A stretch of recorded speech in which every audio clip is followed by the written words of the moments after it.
This country will run on UCC, it's Modi's guarantee. क्या अर्थ हुआ? This country, यह देश, विल रन, चलेगा, ऑन, पर, यूसीसी, यूसीसी की फुल फॉर्म होती है यूनिफॉर्म सिविल कोड, और हिंदी में इसको सामान्य नागरिक संहिता कहते हैं। थोड़ा सा डिटेल में इसके बारे में आपको बताना जरूरी है। देखो, जैसे कि नेम से ही पता लग रहा है कि सामान्य नागरिक संहिता अर्थात समानता की बात यहाँ पे हो रही है। तो यूसीसी एक्चुअली है क्या? देखो, मैं आपको बताऊं कि इंडिया के अंदर अनेक धर्मों के लोग रहते हैं, और अलग अलग धर्मों में जो है विवाह को लेकर के, तलाक को लेकर के, बच्चा गोद लेने को लेकर के, या फिर वसीयत को लेकर के अलग अलग तरह के नियम हैं। तो यूसीसी का जो इंटेंशन है वो ये है कि इंडिया के अंदर चाहे किसी भी धर्म के रहने वाले लोग हों, सभी पर एक जैसे नियम ही अप्लाई होने चाहिए। धर्म के आधार पर, पंथ के आधार पर समानता हो नियमों में। ऐसा नहीं है कि एक धर्म में अलग तरह का नियम फॉलो किया जा रहा है, एक धर्म में अलग तरह का नियम फॉलो किया जा रहा है। तो सबको एक प्लेटफॉर्म पे लाके खड़ा करना यूसीसी का जो है इंटेंशन है। तो कहने का मतलब यह है कि अलग अलग पंथों के लिए या अलग अलग धर्मों के लिए अलग अलग तरह के सिविल कानून ना हो, बल्कि सभी के लिए एक जैसे ही सिविल कानून हो। ये इंटेंशन जो है वो यूसीसी का है। चलिए आगे बढ़िए। इट्स का मतलब it is, Modi's guarantee, Modi की गारंटी। तो सेंस तो क्लियर हो ही गया कि ये मोदी की गारंटी है कि ये देश यूसीसी पर चलेगा, अर्थात समान नागरिक संहिता पर चलेगा। ऐसा मोदी की गारंटी है। तो चलो पढ़ते हैं आगे, तो सारी चीज़ें वहाँ पे क्लियर होंगी। थोड़ा सा और मैं इसको जूम आउट कर दूं ताकि और भी क्लियरली विजिबल रहे। Bhopal, union home minister Amit Shah alleged, केंद्रीय गृह मंत्री अमित शाह ने आरोप लगाया। अलेज का मतलब आरोप लगाना, हर न्यूज के अंदर आता है। तो केंद्रीय गृह मंत्री अमित शाह ने आरोप लगाया दैट कांग्रेस इलेक्शन मैनिफेस्टो, कि कांग्रेस का, अपोस्ट्रोफी एस लग जाता है तो आपको पता ही है कि का की के हिंदी में उसका अर्थ हो जाता है। तो केंद्रीय गृह मंत्री अमित शाह ने आरोप लगाया कि कांग्रेस का जो इलेक्शन मैनिफेस्टो है, इलेक्शन मैनिफेस्टो का मतलब होता है चुनावी घोषणा पत्र, प्रोमिसेस। तो उसमें वादा किया गया है, या चुनावी घोषणा पत्र वादा करता है किस बात का? टू ब्रिंग बैक, वापस लाने का, मुस्लिम पर्सनल लॉ, मुस्लिम पर्सनल लॉ को। वाइल, जबकि प्राइम मिनिस्टर नरेंद्र मोदीज, जबकि प्रधानमंत्री नरेंद्र मोदी की गारंटी क्या है? इज है टू इम्प्लीमेंट, लागू करना, ए यूनिफॉर्म सिविल कोड अर्थात UCC across the country. Across the country का अर्थ हो गया पूरे देश में। तो एक एक वर्ड का सेंस क्लियर हो गया कि केंद्रीय गृह मंत्री अमित शाह ने ये आरोप लगाया कि कांग्रेस का जो चुनावी मैनिफेस्टो है उसमें ये वादा किया गया है कि मुस्लिम पर्सनल लॉ को वापस लाया जाएगा, जबकि प्रधानमंत्री नरेंद्र मोदी की ये गारंटी है कि वो पूरे देश के अंदर यूनिफॉर्म सिविल कोड लागू करेंगे।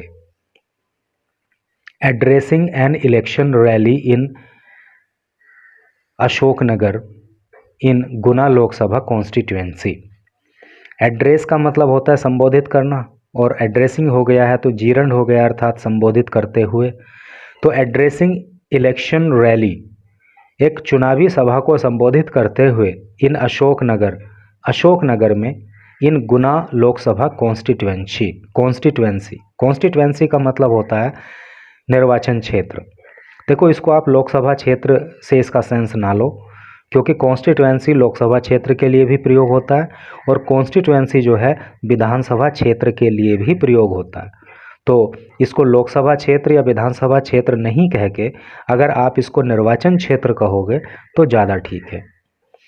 तो गुना लोकसभा निर्वाचन क्षेत्र में, जो कि अशोकनगर में है, वहाँ पे एक इलेक्शन रैली को संबोधित करते हुए फ्राइडे आफ्टरनून को शाह ने कहा the country will be run on uniform civil code, कि देश को जो है यूनिफॉर्म सिविल कोड के आधार पर चलाया जाएगा। We have brought UCC in Uttarakhand. We have brought, देखिए ब्रिंग मीन्स होता है लाना, उसके सेकंड फॉर्म और थर्ड फॉर्म क्या होती है, ब्रॉट। तो वी हैव ब्रॉट, हम लेकर के आ गए हैं यूसीसी को इन उत्तराखंड में। इट इज़ आवर प्रॉमिस, ये हमारा वादा है। एंड मोदीज गारंटी, और ये मोदी की गारंटी है। क्या वादा है और क्या गारंटी है? दैट वी विल इम्प्लीमेंट, कि हम लागू कर देंगे। इम्प्लीमेंट का मतलब होता है लागू करना, कि हम लागू कर देंगे यूसीसी को through out the country. Through out का मतलब होता है पूरा का पूरा या सारा का सारा, कंट्री देश। तो ये हमारा वादा है और ये मोदी की गारंटी है कि हम पूरे देश के अंदर यूसीसी लागू कर देंगे। ही सैड, उन्होंने कहा। लिसन केयरफुली, लिसन का मतलब होता है सुनो, और केयरफुली का मतलब होता है ध्यान से। जरा ध्यान से सुनो। To the Congress manifesto, Congress के मैनिफेस्टो को। दे हैव सैड, उन्होंने कहा है। We will again implement personal law. देखो यहाँ पे they have said present perfect tense है, वी विल अगेन यहाँ पे फ्यूचर इंडेफिनिट टेंस है, ठीक है। दे हैव सैड, उन्होंने कहा है। We will again implement personal law, कि हम फिर से, अगेन का मतलब फिर से या दोबारा, कि हम फिर से जो है पर्सनल लॉ को, अर्थात मुस्लिम पर्सनल लॉ को इम्प्लीमेंट करेंगे, उसको लागू करेंगे। शाह सैड, शाह ने कहा। टेल मी, मुझे बताओ। What does personal law have to do with them, कि उनको पर्सनल लॉ से क्या लेना देना है। मुझे बताओ कि उनको पर्सनल लॉ से क्या लेना देना है। They want to bring back Muslim personal law, they want, वो चाहते हैं, टू ब्रिंग, लाना, बैक, वापस, मुस्लिम पर्सनल लॉ को, वो मुस्लिम पर्सनल लॉ को वापस लाना चाहते हैं। Can this country be run by शरीयत, can this country be run, क्या इस देश को चलाया जा सकता है बाय शरीयत, शरीयत के आधार पे, क्या इस देश को शरीयत के द्वारा चलाया जा सकता है क्या। Do we have to bring back triple तलाक, do we have to bring, क्या हमें वापस लाना, क्या हम वापस लाएंगे क्या, किसको, ट्रिपल तलाक, 3 तलाक को, अर्थात बड़ी मुश्किल से जिसको समाप्त किया है, तो क्या फिर से ट्रिपल तलाक को, 3 तलाक को वापस लाना है क्या। राहुल बाबा कैन डू एनीथिंग, राहुल बाबा कुछ भी कर सकते हैं। कैन डू कर सकते हैं, एनीथिंग कुछ भी, तो राहुल बाबा तो कुछ भी कर सकते हैं। He wants for appeasement politics, he wants, वो चाहते हैं, फॉर अपीजमेंट पॉलिटिक्स। अपीजमेंट का मतलब होता है तुष्टीकरण। ये वर्ड भी बहुत बार आ चुका है। जो लगातार इस चैनल पर वीडियोस वॉच करते हैं न्यूज़पेपर रीडिंग की, तो उनको पक्का याद हो गया होगा। जो नए हैं उनके लिए बताया दे रहे हैं कि अपीजमेंट का मतलब होता है तुष्टीकरण, और तुष्टीकरण से भी यदि समझ में नहीं आ रहा हो तो सिंपल लैंग्वेज में बताएं कि देश के एक वर्ग को खुश करने के लिए जब दूसरे वर्ग की अनदेखी की जाती है, यानी कि दूसरा जाए भाड़ में, एक का भला हो जाए, तो उस तरह की राजनीति को अपीजमेंट पॉलिटिक्स कहते हैं, ठीक है। तो राहुल बाबा कुछ भी कर सकते हैं, वो अपीजमेंट की राजनीति चाहते हैं। But so long as BJP is here, लेकिन सो लॉन्ग एज का मतलब है जब तक, लेकिन जब तक बीजेपी यहाँ पे है, we will not permit personal law, तो हम पर्सनल लॉ को परमिट नहीं करेंगे। परमिट का मतलब होता है अलाउ करना या अनुमति देना, अर्थात जब तक बीजेपी यहाँ पे है तब तक मुस्लिम पर्सनल लॉ को नहीं लाया जाएगा। किस प्रकार का पंथ निरपेक्ष संविधान आप इस देश में चाहते हैं, मतलब हिंदी में ही दिया है बिल्कुल सेम उसी तरह से, कि किस प्रकार का पंथ निरपेक्ष संविधान आप चाहते हैं। हमारा संविधान पंथ निरपेक्ष है, हमारा जो कॉन्स्टिट्यूशन है वो सेक्युलर है।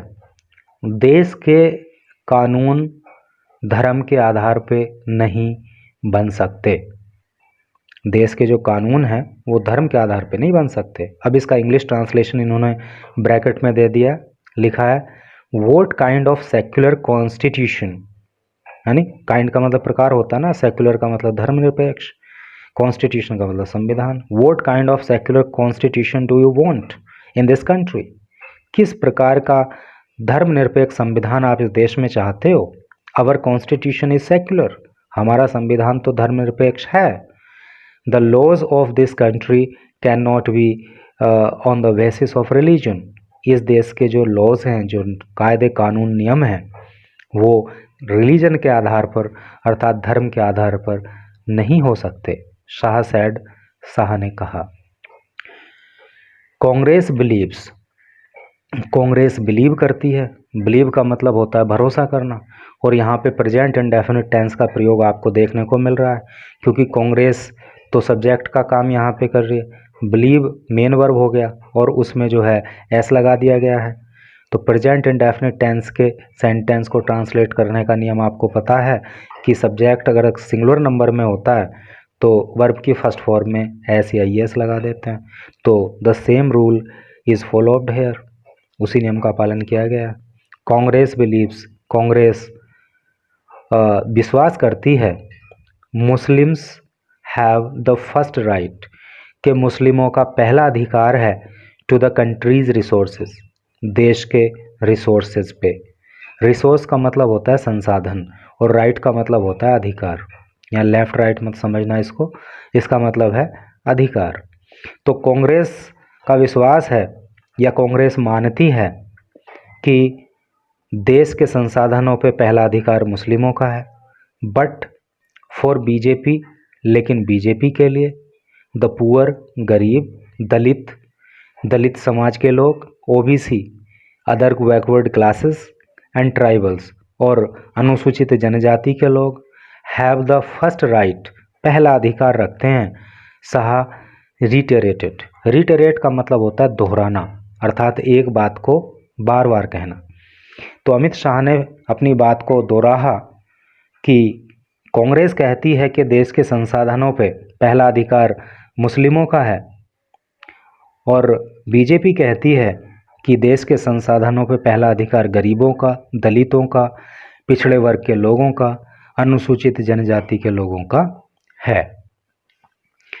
इन राजगढ़, राजगढ़ में where a tough contest, tough का मतलब होता है मुश्किल या कठिन, कंटेस्ट का मतलब होता है मुकाबला। तो इन राजगढ़, राजगढ़ में वेयर जहाँ पे ए tough contest is expected, expect का मतलब होता है उम्मीद करना, आशा करना। तो राजगढ़ के अंदर जहाँ पे ये उम्मीद है कि बहुत ही कांटे की टक्कर होने वाली है, बहुत ही कड़ा मुकाबला होने वाला है, शाह क्लेम्ड, शाह ने दावा किया, it was on senior Congress politician Digvijaya Singh advice, it was यह था, ऑन पर सीनियर वरिष्ठ कांग्रेस पॉलिटिशियन, कांग्रेस के पॉलिटिशियन मतलब राजनेता दिग्विजय सिंह की एडवाइस पे, एडवाइस का मतलब होता है सलाह।